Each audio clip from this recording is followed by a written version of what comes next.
here with trainer extraordinaire, boxing trainer, MMA trainer, all that stuff, Dewey Cooper. First of all, Dewey, I'm sorry not the first. I know you got a lot of congratulations since, but congratulations on big victory for Team Francis Ngannou. Of course, you're a big part of that. Congratulations. I'm sure you couldn't hope for a much better outcome than that. Yes, thank you very much. I appreciate it. And just today, Francis got back to Cameroon and had the greeting of a king. Man, it was so inspiring to see the way the people of Cameroon received him.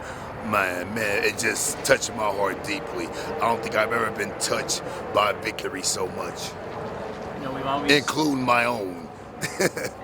we've seen, everybody obviously knows Francis can crack. You know, he's got, you know, one of, if not, you know, the most powerful punches in UFC history. But we saw so much growth, right? You learned to sprawl. The cardio was there. I mean, you know, for as long as the fight went. I mean, what kind of growth have you seen from him? What were you impressed with during this fight? Everything, but we've seen that the last few years. People penalize Francis for knocking guys out fast. We've seen him show those more well-rounded, sculpted skills.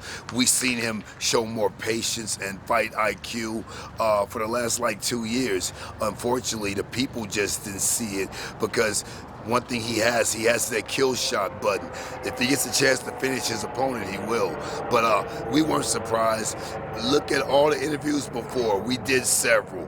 We told the world that Francis was different.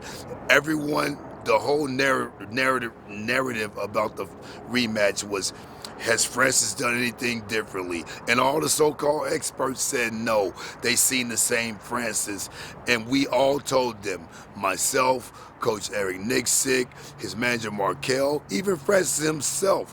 Francis himself told you guys that he was different.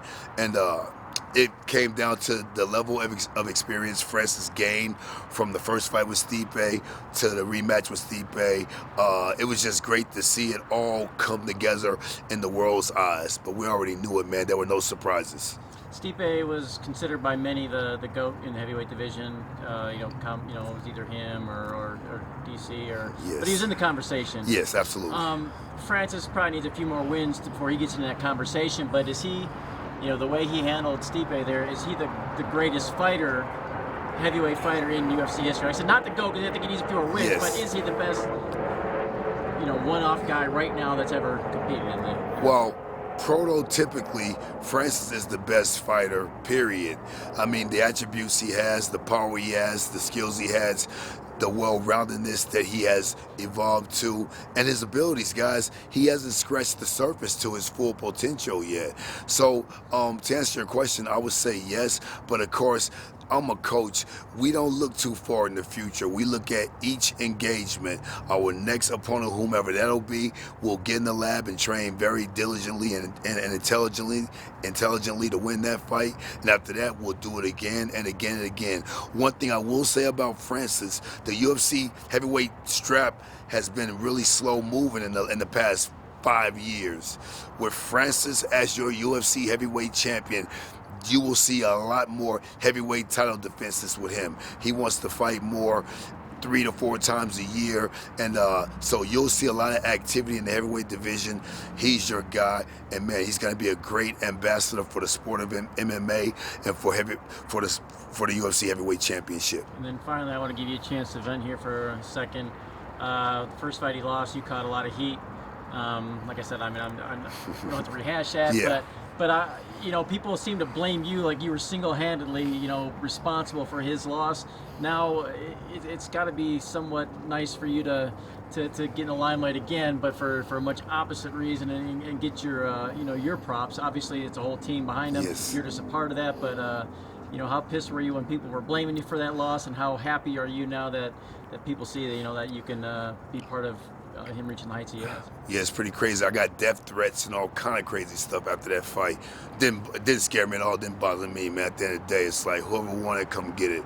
I'll happily oblige you.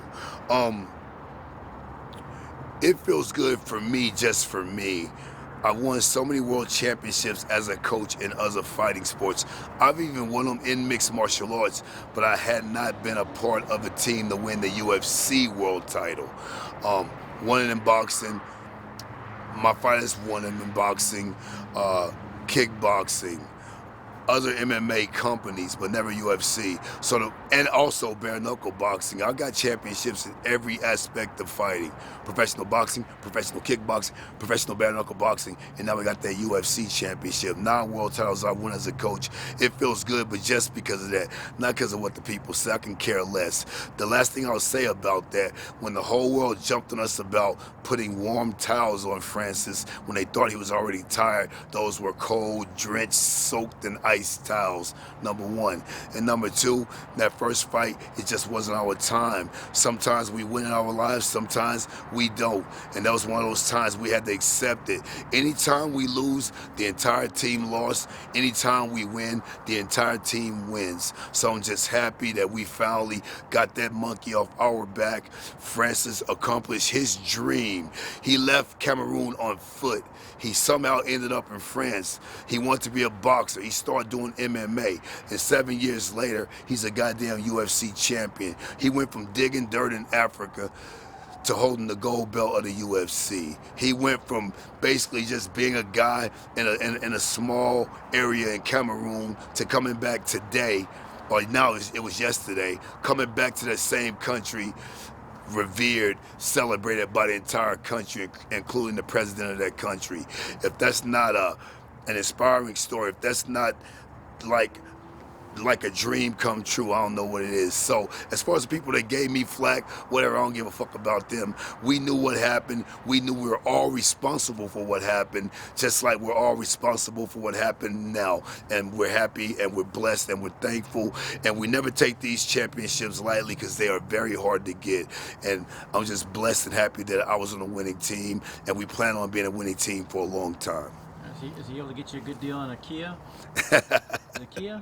No, I don't drive a Kias. Only Mercedes and Hummers. No, he does his commercials. Isn't it Kia he does his commercials? Yeah, he has a lot of commercials, so he'll have a lot more after this. All right, dude, appreciate it. Congratulations. Thank you, guys.